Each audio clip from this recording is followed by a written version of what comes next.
So I'm here again with my friend Steve. We're going to talk today about probate. Steve, what is probate? Probate is the legal certification of the validity of a will.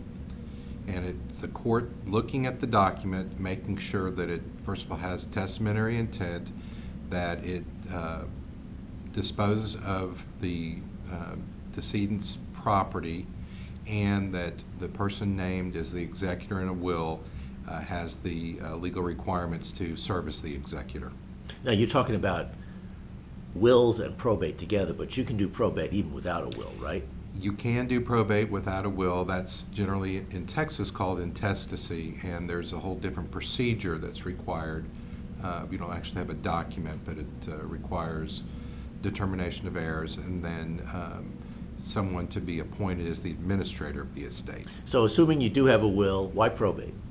Well, the reason why I want probates, first of all, it tells the world this is how I want my estate to be distributed, and it also the person that you name or persons that you name as the executor then have the authority to act on behalf of the estate.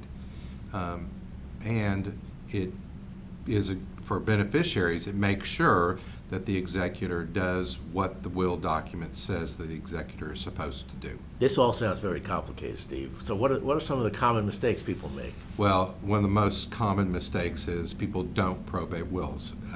More times than not, I hear about people telling me that, well, I'm the executor of the estate, and my first question is, did you probate the will? And the answer is no. And that in and of itself is ripe for lots of different problems, especially when someone is acting as an executor.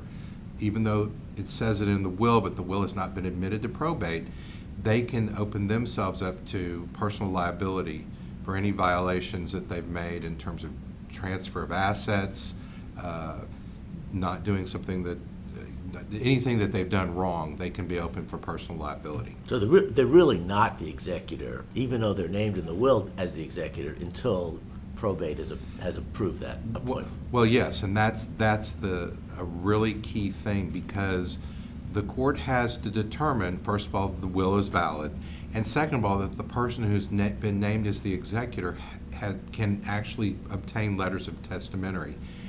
You can't be, in Texas, you can't be a convicted felon. You have to be a resident of the state, and you have to be of sound mind.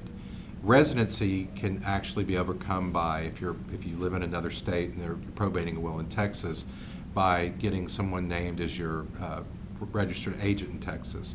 But if you have any type of felony, you cannot serve as the executor of the estate. Plus, the will talk whether or not there needs to be bond issued or not. And if it's independent administration, meaning that once you've been the person has been appointed as the executor, has been qualified as the executor, they can then act independently of court intervention on all the acts that they need to do to make sure that the estate is properly distributed. You know, we as lawyers, we talk about things, we understand this vocabulary, but bonds and letters testamentary, these are all words that most people don't understand. So rather than explain it here, I'm just going to tell people, call Steve and he'll explain it to you in person. Whenever you need help with this area, give one of us a call. Thanks. Thanks.